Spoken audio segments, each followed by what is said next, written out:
Hello students, जैसा कि आप सभी जानते हो कि आज एचटेट का एग्ज़ाम हुआ है। ठीक है, तो एचटेट के एग्ज़ाम में इंग्लिश पोर्शन में से जो क्वेश्चंस पूछे गए थे आज हम वो डिस्कस करेंगे। ठीक है, और हम एनालिसिस करेंगे कि आपका 4 ऑप्शंस में से आपका आंसर है तो कौन सा है तो क्यों है।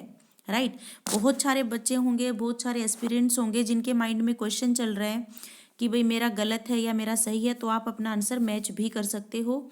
मैं आपको एक वैलिड रीज़न देने की कोशिश करूंगी कि ये आंसर आपका क्यों है। ओके, तो चलिए शुरू करते हैं। सबसे पहले यहाँ पर एक क्वेश्चन दिख रहा है बच्चे आपको कि choose the part of sentence that is grammatically incorrect.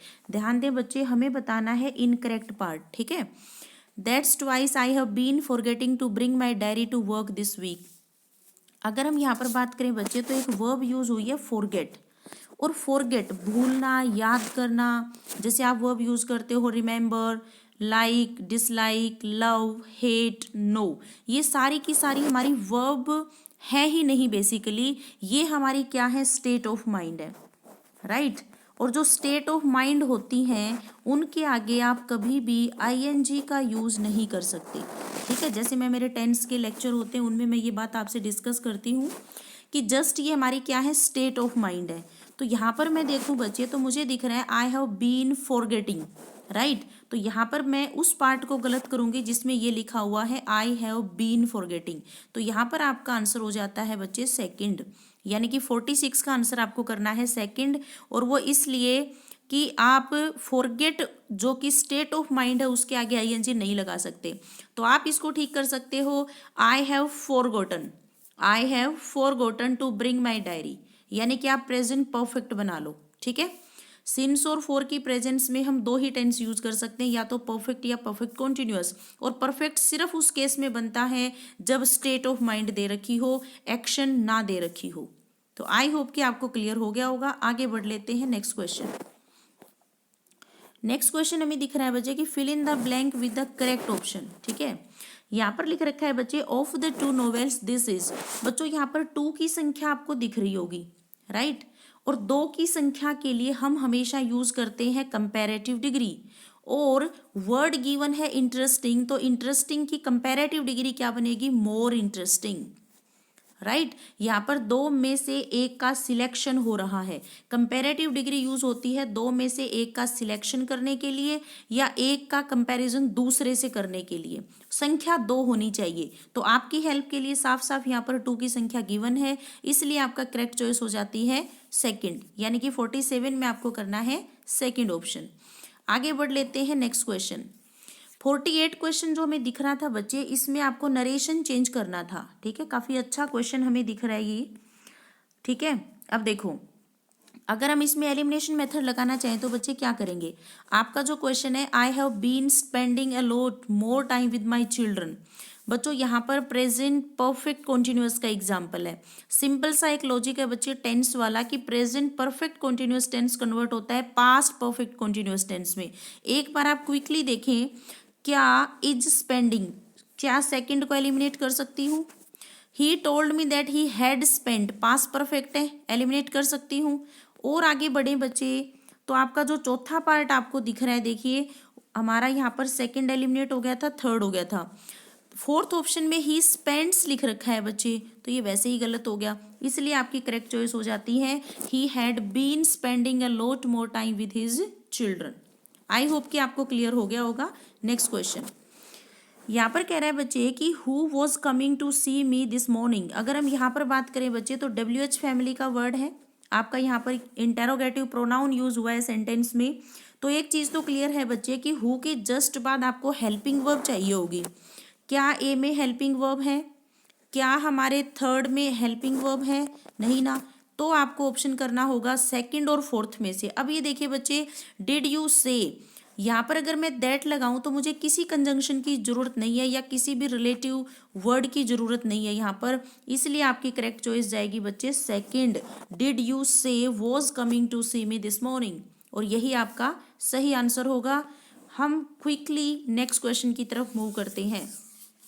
He for 5 hours. बच्चों जैसे ही आपको 4 का लिंक दिखता है, 4 दिखते ही आपको जंप करना है प्रेजेंट परफेक्ट कॉन्टिन्यूअस टेंस पे। जैसे वो ये कह रहा है कि कोई पर्सन इस पॉइंट पे सोया और 5 घंटे से सो रहा है, 5 घंटे तो हो चुके हैं, 6वां हमारा चल रहा है, तो that is present perfect continuous tense and your right choice is 4th। Okay, तो बीन स्लेप्ट, इज स्लीपिंग और बीन स्लीपिंग सबको एलिमिनेट कर दोगे। आगे बढ़ लेते हैं next question. Fill in the blanks, the growing number of visitors the footpath. बच्चों थोड़ा सा ध्यान देना था आपको इस सेंटेंस पे, वो क्या है देखिए, यहाँ पर जो हमारा सब्जेक्ट बना हुआ है वो हमारा क्या है, हमारा जो सब्जेक्ट है वो क्या है कि the growing number of visitors, maximum बच्चा इस विजिटर्स को देख करके आर वर्ब भरेगा, ठीक है, और क्योंकि ये काम चल रहा है तो ये प्रेजेंट कॉन्टिन्यूअस टेंस का एग्जाम्पल होना चाहिए। क्लियर, तो यहाँ पर एक चीज तो क्लियर है बच्चे कि ऑफ प्रेपोजिशन की वजह से विजिटर्स जो नाउन लिखा था वो ऑब्जेक्ट बन चुका है। क्या ऑब्जेक्ट के हिसाब से कभी वर्ब आ सकती है? नहीं, द ग्रोइंग नंबर के हिसाब से यहाँ पर वर्ब आएगी बच्चे सिंगुलर, और सिंगुलर वर्ब हमारी कहाँ पर है? इज में है, यानी कि your choice will be 2, second आपका आंसर होगा। Was damaged eliminate, were damage eliminate, are damaging eliminate, आपकी करेक्ट चॉइस यहाँ पर होगी सेकंड, इज डैमेजिंग, राइट। काम चल रहा है, टेम्परेरी एक्शन के लिए हम प्रेजेंट कंटिन्यूअस टेंस का यूज करते हैं। जैसे मैं ये कहूँ कि ठंड बढ़ती जा रही है ना, तो ये इस जैसे मैं ये बोलूँ कि कोरोना के पेशेंट्स बढ़ते जा रहे हैं, तो दैट इज टेम्परेरी एक्शन, और जिसको हम शो करते हैं प्रेजेंट कंटिन्यूअस टेंस से। तो आई होप कि आपको क्लियर हुआ होगा। Fill in the blank with the correct present perfect continuous tense. बच्चों काफी ट्रिकी ये क्वेश्चन है जो आपको ध्यान से देखना है। देखिए, तो अगर हम यहाँ पर बात करें बच्चे, तो ये कह रहा है कि she is one of the few people, क्या कह रहा है कि correct present perfect continuous tense भरिए। यहाँ पर लुकअप एक वर्ब गिवन है बच्चे, और लुकअप का मतलब होता है किसी की प्रेज करना, और प्रेज करना फिर से हमारी क्या है? स्टेट ऑफ माइंड है, आईएनजी फॉर्म में नहीं जाएगा, ये चीज का ध्यान रखना। और इसीलिए देखिए क्या लिखा हुआ है, प्रेजेंट परफेक्ट कॉन्टिन्यूअस टेंस बनाइए, होगा तो ये हमारा क्या? प्रेजेंट परफेक्ट कॉन्टिन्यूअस, बट हम आईएनजी फॉर्म वाला नहीं लिख सकते, ठीक है। तो यहाँ पर कह रहा है कि she is one of the few people, और वो क्या है? अगर हम यहाँ पर बात करें who I look up to, तो ये आपका जो आंसर है बच्चे वो क्या हो जाएगा? देखिए, हुज आई लुक अप लिख रखा है और आई लुक अप टू, ये सारे गलत हो जाएंगे यहाँ पर आपके। तो यहाँ पर आपको करना पड़ेगा हु, क्योंकि जो हु यहाँ पर लिखा जाएगा बच्चे वो एंटीसीडेंट होगा, ठीक है, रिलेटिव प्रोनाउन, और रिलेटिव प्रोनाउन से जस्ट पहले फिर फ्यू पीपल आपका क्या बन जाएगा? एंटीसीडेंट बन जाएगा, ठीक है। और एंटीसीडेंट के हिसाब से ही फिर हम आगे के सेंटेंस को लिखते हैं। सो your correct choice will B 52 में आप कर देंगे फर्स्ट, ठीक है जी। आगे बढ़ लेते हैं next question quickly. Choose the option and arrange the following sentence in the correct order. बच्चों में करेक्ट ऑर्डर में करना था, तो देखिए एक चीज यहाँ पर क्लियर है कि resign to sack him had he not we should have been forced. बच्चों we would have been forced, आगे हमें एक इन्फिनेटिव चाहिएगा। इन्फिनेटिव आपको कौन से पार्ट में दिख रहा है? ये दिख रहा है टू सैक, ठीक है। अगर हम यहाँ पर बात करें बच्चे, तो had he note, tricky part देखिए कि हैड के बाद हमें वर्ब का थर्ड फॉर्म चाहिए होता है हमेशा। थर्ड फॉर्म हमारा कौन सा है बच्चे? रिजाइन। तो एक चीज तो क्लियर है कि पहले थर्ड आएगा उसके बाद ही फर्स्ट आएगा। एक बार क्विकली ऑप्शंस में चलिए, थर्ड के बाद फर्स्ट सिर्फ और सिर्फ हमारे फोर्थ ऑप्शन में है, ठीक है। Now correct sequence will be had he not resigned, हो गया यहाँ पर। आगे लिख दो we would have been forced to sack him, और यही आपका करेक्ट सेंटेंस भी होगा, राइट। आगे बढ़ लेते हैं क्वेश्चन नंबर 54। बच्चों ये वॉइस का आपका क्वेश्चन था, हैज पिक्ड माई पॉकेट। अगर हम यहाँ पर बात करें बच्चे, तो ये हमारा प्रेजेंट परफेक्ट टेंस है, और परफेक्ट टेंस का जब हम वॉइस चेंज करते हैं तो हमें बीन की जरूरत पड़ेगी। So without wasting your precious time your answer is fourth, okay. तो बीन आपको यहाँ पर दिख रहा है, बाकी सारे यहाँ पर एलिमिनेट हो जाते हैं। सो your correct choice will be fourth. आगे बढ़ लेते हैं next question. Choose the grammatically correct sentence. हमें ग्रामेटिकली करेक्ट सेंटेंस ढूंढना है। बहुत अच्छा क्वेश्चन दिया हुआ है बच्चे, तो देखिए एक बार। सबसे पहले नो सूनर से जब सेंटेंस की शुरुआत होगी तो हमें फॉलो करना होगा inversion. And the second important thing is कि नो सूनर हमेशा देन का जोड़ा बनाता है और देन होना चाहिए THAN, THEN हमें नहीं चाहिए। क्लियर। तो सबसे पहले मैं ए को एलिमिनेट कर देती हूँ क्योंकि इसमें इन्वर्जन नहीं है। सेकंड में इन्वर्जन है और इसमें भी इन्वर्जन है, लेकिन आप थर्ड पार्ट में देख पा रहे हो THEN लिखा हुआ है। हमें तो कंपैरिजन वाला चाहिए, THAN चाहिए हमें। ठीक है। उसके बाद देखिए no sooner did we reach the station the train, आप इस पार्ट में देख रहे हो देन का यूज ही नहीं हुआ, so your correct choice will be second. Check करो, no sooner did we reach हो गया, आगे लिख रखा है the station than the train arrived, और ये काफ़ी थ्योरी क्लासेस में हम पढ़ते हैं। No sooner, hardly, barely, rarely, scarcely, seldom, never, ये वर्ड जब सेंटेंस के बिगिनिंग में आते हैं तो हमेशा फॉलो होता है inversion. And what is inversion? Putting the verb before subject, यानी कि वर्ब को सब्जेक्ट से पहले रखना। राइट। आगे बढ़ लेते हैं नेक्स्ट क्वेश्चन।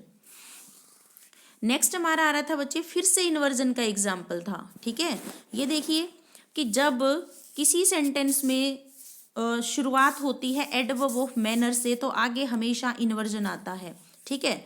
तो अगर मैं इन्वर्जन की बात करूं बच्चे तो हॉट दो वॉज द नाइट एयर, यहाँ पर लिख रखा है कैसी थी हवा, हॉट थी।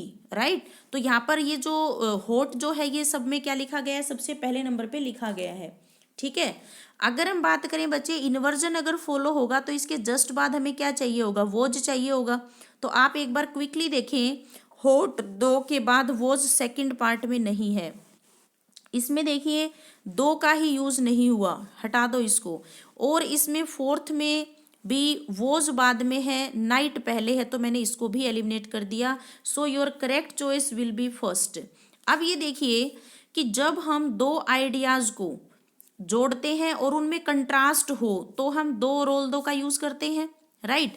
कह रहा है कि गर्म हवा थी लेकिन फिर भी वो अच्छे से सोया, मतलब अच्छी नींद सोया वो। राइट। तो यहाँ पर आपकी करेक्ट चॉइस हो जाती है बच्चे फर्स्ट। क्लियर। और ये भी इन्वर्जन का ही एक पॉइंट था कि जब आप एडवर्ब ऑफ मैनर को शुरू में रखते हो तो आगे हमेशा यूज होता है आपका इन्वर्जन। ठीक है बच्चे। तो आगे बढ़ लेते हैं नेक्स्ट क्वेश्चन की तरफ। नेक्स्ट कह रहा है कि fill in the blank with the correct present perfect continuous tense, thinks that Julie should be given the job. अगर हम यहाँ पर देखें बच्चे तो जो शॉर्ट ट्रिक मैं बना सकती हूँ in my point of view, things यहाँ पर सिंगुलर वर्ब है। ठीक है। तो यहाँ पर ए नंबर ऑफ पीपल तो नहीं आ सकता बच्चे। ठीक है। ए नंबर ऑफ पीपल, क्योंकि अगर हम बात करें बच्चों कि ए नंबर ऑफ पीपल तो हमेशा जो वर्ब आती है, जैसे मैं ये कहूँ कि बहुत सारे लोग वहाँ पर थे, तो अभी यहाँ पर मुझे आइडिया नहीं है कि how many persons were there. जैसे मैं ये बोलूँ a number of students were there, तो यहाँ पर वर्ब प्लूरल होनी चाहिए थी, लेकिन हमारी वर्ब कैसी गिवन है, सिंगुलर, तो मैं यहाँ पर थर्ड को एलिमिनेट कर देती हूँ। ठीक है। यहाँ पर देखेंगे नीदर ऑफ अस, दो में से कोई एक भी हो सकता है, सॉरी दो में से कोई एक भी नहीं, नेगेटिव के लिए हम नीदर का यूज करते हैं, लेकिन अगर हम यहाँ पर बात देखें तो वर्ब हमारी कैसी है, सिंगुलर है। प्रैक्टिकली एवरीवन थिंक्स दैट, ऐसा भी पॉसिबल है कि एवरीवन के साथ हम वर्ब क्या लगाते हैं, सिंगुलर। तो इन माय ओपिनियन यहाँ पर हमारी चॉइस होनी चाहिए फोर्थ। क्यों? क्योंकि ऑप्शन में दे रखा है अगले ने कि बोथ फर्स्ट एंड सेकंड, मतलब फर्स्ट और सेकंड दोनों आकर के इसको क्या बना सकते हैं, इस टेंस में यूज हो सकते हैं। ठीक है जी। तो मैं यहाँ पर फोर्थ के पीछे जाऊंगी, मैं यहाँ पर फर्स्ट और सेकंड को दोनों को प्रेफर करूंगी, इसलिए मेरी चॉइस हो जाएगी फोर्थ। आगे बढ़ लेते हैं। To have a bee in the bonnet means, बच्चों ये जो बी इन द बोनेट का मीनिंग क्या होता है, एक्चुअली ये जो फ्रेज है ये इसका जो ओरिजिन है वो कहाँ से हुआ था, जो बी कीपर होते हैं, बी कीपर वो होते हैं जो मधुमक्खियों वगैरह को रखते हैं, तो वो एक कैप पहन के रखते हैं। ठीक है। और उस एग्जैक्टली उस कैप को ही हम क्या कहते हैं, बोनेट कहते हैं। अब अगर कोई मधुमक्खी बोनेट में होगी तो कोई पर्सन क्या होगा, उसी चीज के बारे में सोचता रहेगा। ठीक है। मान लीजिए आपकी कैप में एक मक्खी, एक मधुमक्खी घुस जाती है, तो अब आप क्या करोगे, बार बार उसी के बारे में सोचते रहोगे, और यही एग्जैक्टली इसका मीनिंग है जो कि आपको ऑप्शन नंबर 2 में दिख रहा है, something you are obsessed with, मतलब आप उसी चीज के बारे में अगेन एंड अगेन आप सोच रहे हो, वरीड हो उस चीज को लेकर के। और इस फ्रेज का ओरिजिन हुआ था बच्चे बी कीपर से, बोनेट उनका नाम है जो वो कैप पहनते थे। ठीक है जी। तो ये आपकी फ्रेज है बच्चों। तो टू नो परफेक्टली नहीं हो सकता, not to take anything seriously भी नहीं हो सकता, to deviate from the point ये भी नहीं हो सकता। So your correct choice is second. आगे बढ़ लेते हैं। Choose the part of sentence that is grammatically incorrect. जो आपका ग्रामेटिकली इनकरेक्ट है बच्चे, तो the word supply of oil is soon running out.